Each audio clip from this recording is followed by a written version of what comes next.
Olá, aqui estamos para mais um programa O Livro dos Espíritos em Nossa Vida. Hoje, eu acredito que vamos concluir o estudo sobre fatalidade que está, o programa de hoje, nas questões 865 até a 867. Vamos rodar a nossa vinheta e a gente continua depois dela. Até já. Começa agora o programa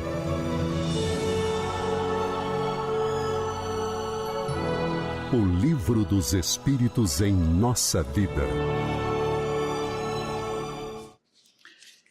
Caro Alcir, seja bem-vindo, meu amigo. Obrigado, Ricardo. Muita alegria estar aqui. Muito honrado em ter a presença de vocês aqui conosco, vocês todos que nos assistem pelas mídias sociais da Comunhão Espírita de Brasília, por todos os canais, Instagram, TikTok, YouTube, 4 canais apenas no YouTube.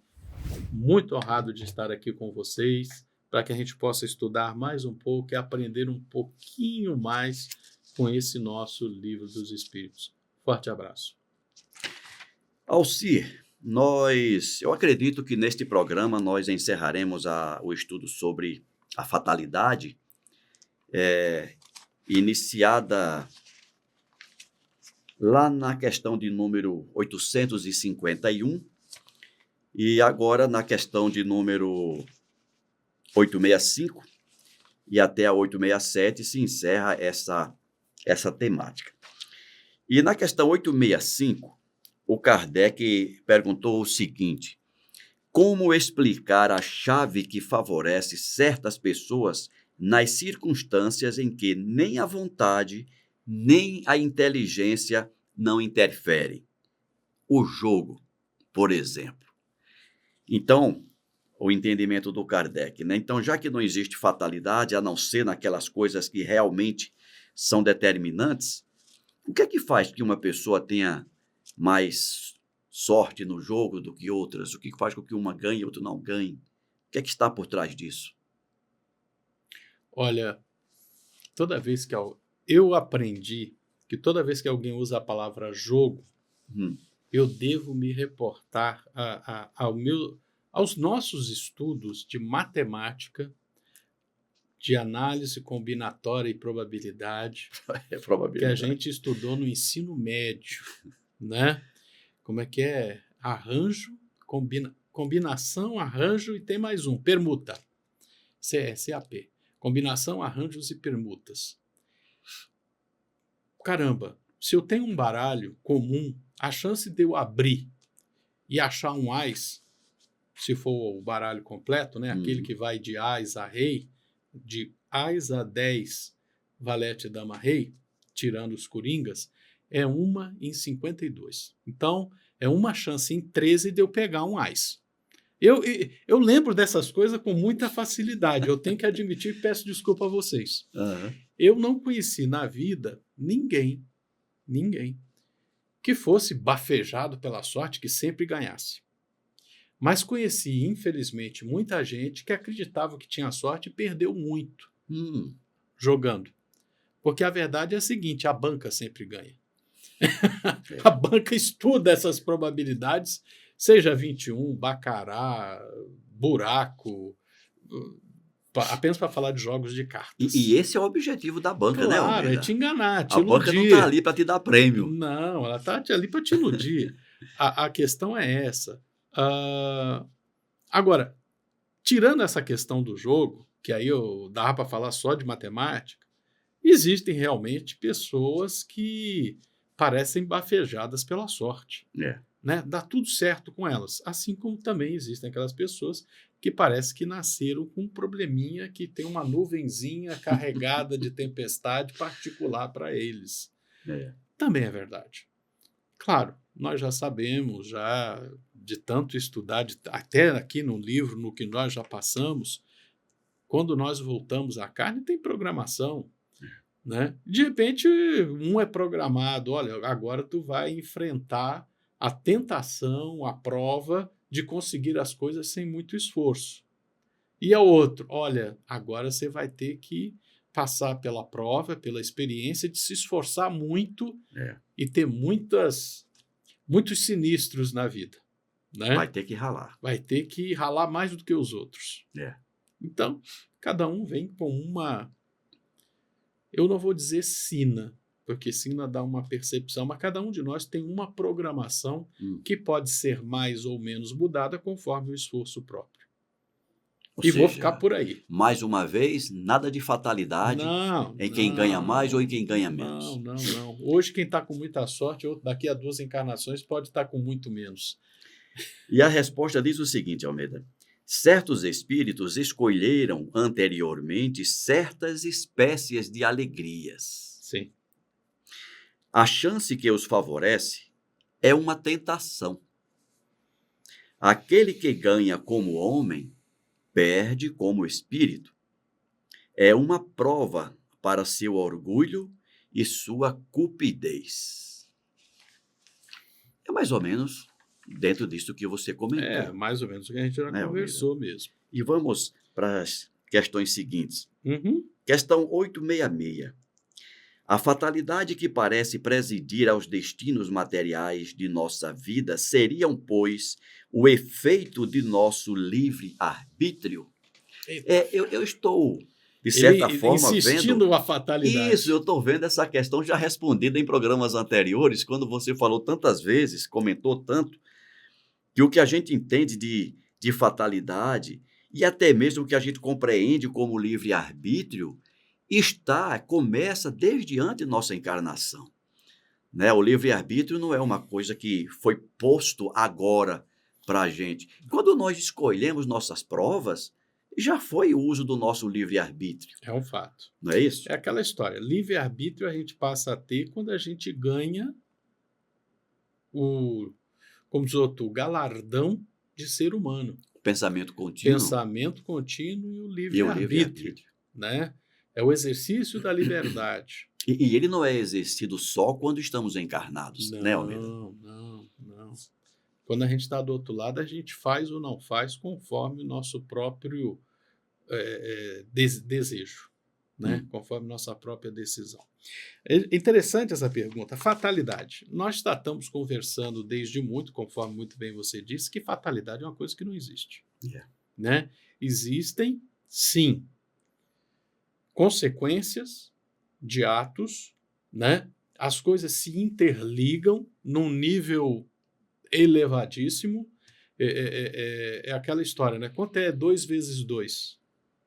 A princípio, 4. Né? A princípio, porque eu não sei se você está com algum outro raciocínio aí. Não, mas são 4. Ou seja, certo. Eu tenho numa decisão de ir para a direita ou ir para a esquerda, em 2 fases diferentes, eu posso encontrar 4 resultados diferentes. Né? Agora, 2 na 10ª é 1024. Né? Só para lembrar hoje eu já comecei com análise combinatória mesmo. Tem potência. Está em 2 na 10ª é 1024. Ou seja, 10 decisões numa sequência podem ter 1024 possibilidades diferentes. Se eu escolho A, B em 10 vezes, são 1024 possibilidades diferentes. Só para a gente parar para pensar que loucura que é isso. Então, fatalidade é uma resposta nossa, ser humano encarnado, que a gente não conhece bem, para uma sequência de coisas que a gente não tem o domínio completo dos eventos. A gente não conhece toda a realidade. E por não conhecer toda a realidade, a gente joga para a fatalidade. E são realidades que certamente extrapolam o 2 a 10ª. Com certeza. É só parar para pensar a possibilidade de resultados de um jogo de xadrez. É um número monstruoso. Astronômico. É um número gigantesco. Né? Dá vontade de lembrar aquela história do grão de arroz, mas não vou falar aqui agora, não. A fatalidade que parece presidir. Eu não acredito em fatalidade. Né? Acredito sim no livre-arbítrio, no exercício do livre-arbítrio, momento após momento. Claro, o Alciro hoje não tem domínio de todas as decisões que ele tomou nos últimos 500 milhões de anos. E por que eu estou falando 500 milhões de anos? Porque, segundo André Luiz, no livro Evolução em 2 Mundos, demorou do momento em que os primeiros de nós no planeta Terra chegaram à humanidade até o dia de hoje, são cerca de 500 milhões de anos.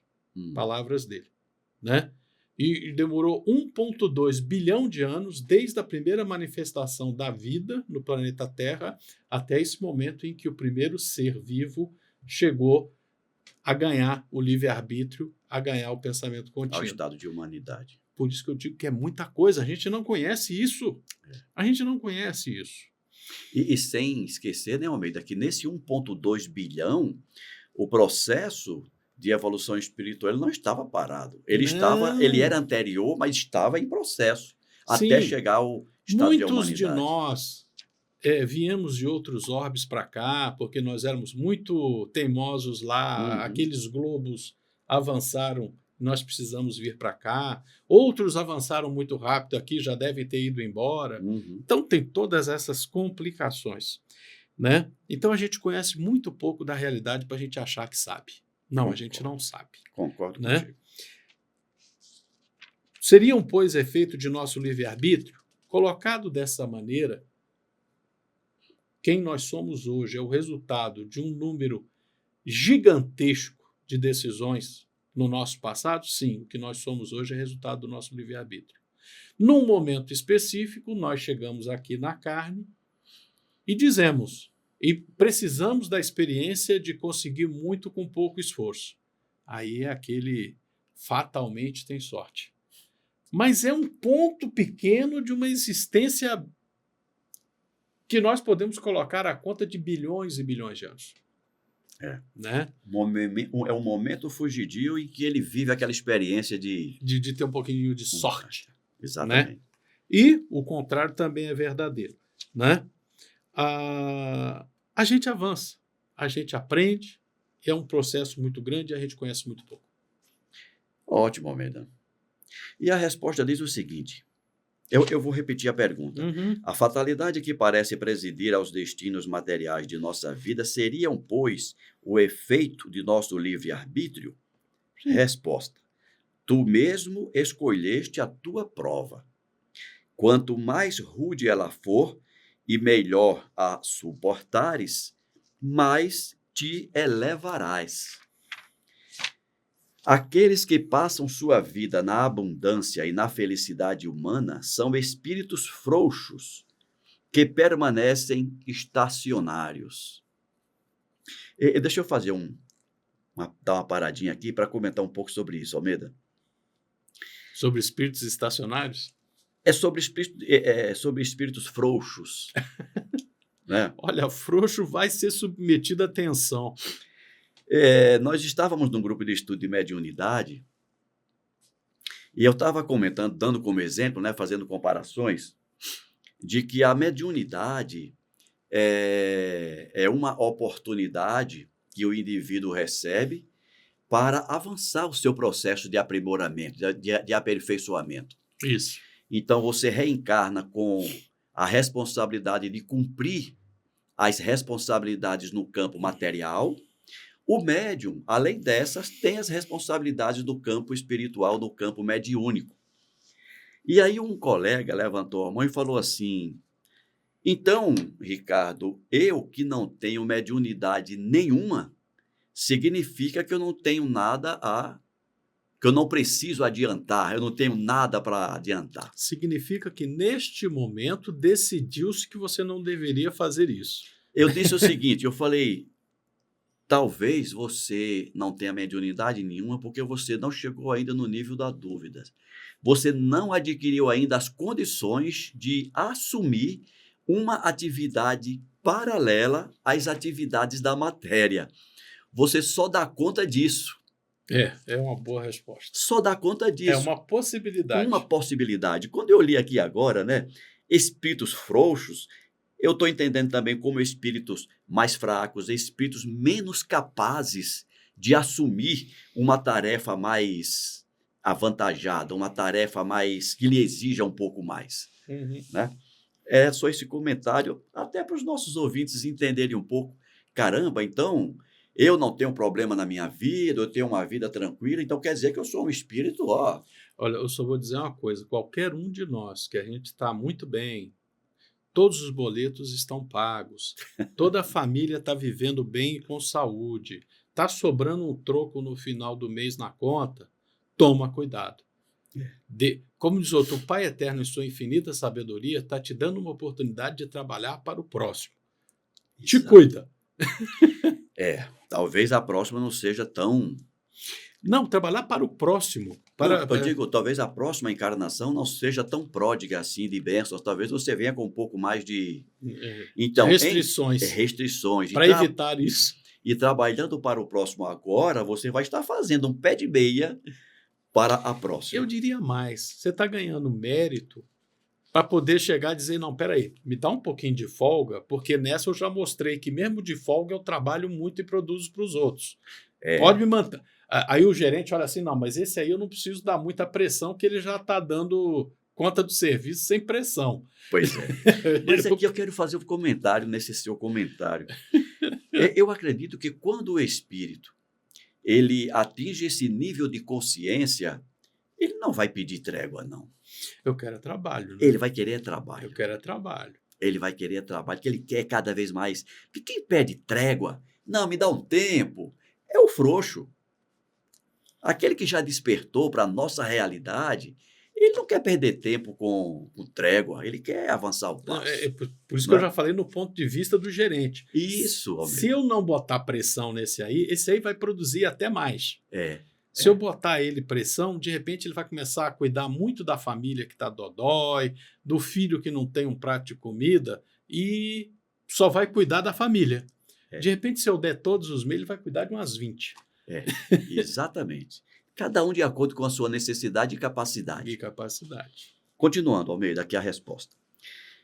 Assim, o número de infortunados sobrepuja em muito o dos felizes desse mundo, já que os espíritos procuram, na maioria, a prova que resulte a mais frutífera. Isso que nós acabamos de dizer, né?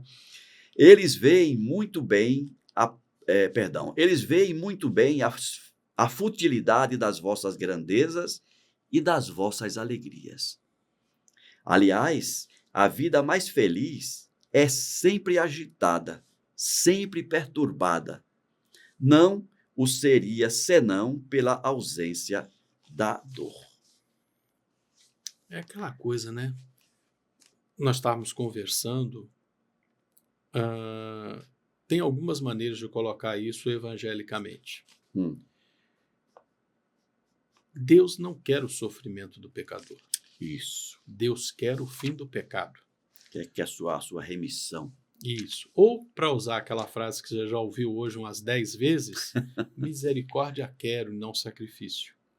Ora bolas, se eu consigo demonstrar a minha lealdade a Deus, a lealdade ao plano divino, estou fazendo o meu melhor, para usar aquela expressão que você gosta tanto, do Lázaro, o aguilhão não é preciso. Talvez alguém pode... O aguilhão do esporão, a espora não é necessária. De vez em quando você vai ter uma freada, mas não será necessário o aguilhão da dor. Não será necessário a ação da espora.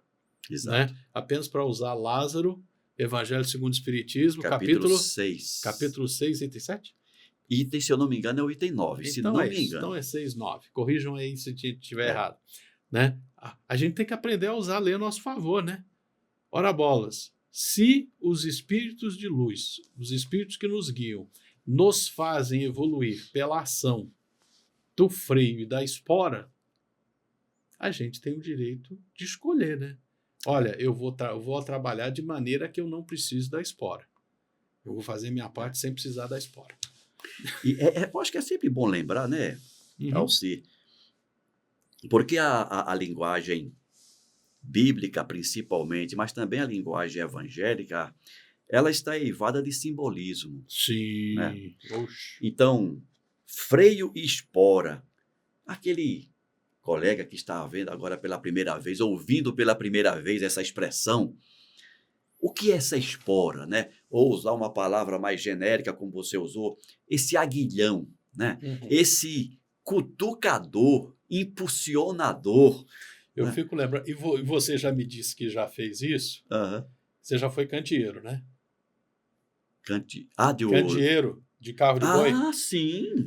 Candeeiro vai à frente. Sem dúvida, sem E dúvida. o cidadão que está lá em cima do carro, o que ele tem lá na mão? É o aguilhão. É o aguilhão, é a vara a que tem varinha. uma pontinha de ferro para espetar o bobô. Anda mais a corda. Exatamente. Esse exato. é o aguilhão. Então, quando a gente traduz o aguilhão para a nossa realidade, são as doenças do corpo físico, são os problemas sociais, os problemas familiares, os problemas profissionais, Vamos lá, os boletos. os problemas de relacionamento, os boletos que insistem Em vir todo em mês. vir todo mês e normalmente extrapolarem a entrada dos recursos. Então, tudo isso são as esporas que fazem a gente andar para frente E não ficarmos estacionários. no sentido de que nos obriga a estudar, a aprender sobre aquilo quer nos ensinar. Não é isso, Almeida? É por aí. Se o boleto está chegando maior do que a minha receita, Diminua meu consumo. eu tenho que aprender a consumir menos, né? Eu brincava muito isso com os colegas lá no trabalho, que reclamavam, eu dizia, cara, eu não tenho que me preocupar com o que eu ganho, porque já tem alguém que ganha para definir quanto eu vou ganhar. Eu não tenho nenhuma ingerência sobre isso. Agora, com o que eu gasto, aí eu tenho total domínio. Com o que e quanto? Então, se a entrada não está suportando as saídas e eu não posso controlar a entrada, eu tenho que controlar as saídas. É por aí. É desse jeito. Almeida, vamos para a última questão deste tema, questão 867. De onde vem a expressão nascer sob uma feliz estrela? Pois é, né? Você acabou de falar que... Você falou sobre mitos aí, mas não usou essa palavra. É símbolo, né? Falei que é cheio de simbologias. Pois é. Essa história de nascer sob uma feliz estrela é um símbolo. Sem né? dúvida. Que vem de um mito de acreditar que, dependendo da hora do dia, da latitude e longitude de onde eu nasça, eu vou ter uma boa sorte ou uma falta dela. É como as pessoas enxergam. Né? Claro está que existem grandes realidades. Por exemplo, não houvesse sol, não haveria vida. Logo, quando o sol é mais intenso, há mais energia no ambiente, há mais irradiação de energia, há mais absorção de energia, há mais explosão de vida. Quando tem menos exposição solar, tem menos energia, tem menor ritmo na vida. Então, tem momentos de maior agitação e de menor agitação. E a gente poderia ir colocando isso para outros corpos siderais. A Lua também tem influência, ela influencia a água, ela influencia as marés. Então, existe sim, existe uma ciência por trás disso que só muito recentemente a gente foi aprender. É só parar para pensar que o efeito das ondas como resultado da gravimetria da Lua sobre a Terra é uma coisa recente, não tem 300 anos. Eu pensei que era mais antigo, eu já tinha esse conhecimento. Não tinha? Não, a lei da gravitação universal. Sim, mas isso do ponto de vista científico. Né? Mas do ponto de vista de crenças, né? Eu acho que os antigos já tinham alguma crença, já se baseavam. Como diz outro, mas a prova científica é de 300 anos para cá. A prova científica, sim. Né? Agora, eu, como não lembro das minhas encarnações de 400 anos atrás, eu vou ficar só com o Isaac Newton lá. Tá certo. Enfim, existem sim influência dos corpos siderais sobre as nossas realidades, mas não chega nesse ponto. Aí vamos parar com essa conversa. Ou seja, eu nasci 5 minutos depois, eu perdi o bonde. Quem nasceu 5 minutos antes ganhou mais sorte, veio com mais isso, com mais aquilo. Não é assim. Vamos devagar com a dor. Né? Ou seja, em cima de uma realidade da influência dos corpos do sol sobre a vida, da lua sobre as águas. E é um fato, por exemplo, você que ficou muito tempo no campo sabe disso. Tem alguns eventos, como quando os animais vão parir, quando as mulheres vão dar à luz, É verdade isso. tem a ver com lua, com mudança de lua, é um fato. A gente ainda não sabe por que acontece, mas acontece. Ainda estamos naquela fase do conhecimento popular, mas a ciência ainda não consegue compreender por que isso acontece. É verdade. Né? Mais recentemente, já existem estatísticas que provam que as mulheres dão mais à luz na mudança de lua, não sei que mudança de lua, não me pergunte, mas existem essas pesquisas. Não, lá no interior, eu lembro, desculpa te interromper, Claro. tinha, por exemplo, não cortar cabelo na lua minguante. Na lua minguante. Na minguante não pode. Por exemplo, castração de animal, né? Papai, ele na lua cheia fazia não pode. isso, nem pode na lua cheia, nem na minguante. Tem que ser na crescente. No quarto crescente. Na nova ou na crescente, é na isso? nova ou no quarto crescente, né? Porque se você castrasse o animal na lua cheia, ele teria hemorragia. E dá infecção mais fácil. E dava infecção. Se você castrasse na lua minguante, teria problema de não cicatrização. Não é exatamente. E é interessante que aí é onde a superstição se encontra com uma ciência que a gente ainda não conhece. Exatamente, amigo. Agora, chegar no ponto que alguém nasce sob uma feliz estrela, 5 minutos depois perdeu aquela estrela, isso não faz aí é sentido. superstição e não faz sentido. Não faz sentido. A gente tem que compreender essas coisas com muita tranquilidade. Né? É isso. Não vamos misturar alho com bugalho, sabedoria com bobeira. E a resposta vem exatamente nesse sentido, Almeida. Velha superstição que ligava as estrelas ao destino de cada homem. Alegoria que certas pessoas têm a tolice de tomar ao pé da letra. E esse é um problema que nos atinge em vários setores da vida, tomar ao pé da letra, sem uma reflexão mínima sobre aquilo. Meu caro, encerramos aqui o tema fatalidade. No próximo programa, nós vamos falar sobre... Vamos trazer uma bola de cristal semana que vem. Conhecimento do futuro. O futuro pode ser revelado ao homem, Almeida? Próxima semana, no próximo programa, você responde para a gente. Grande abraço a todos. A gente se vê no próximo programa. Até lá.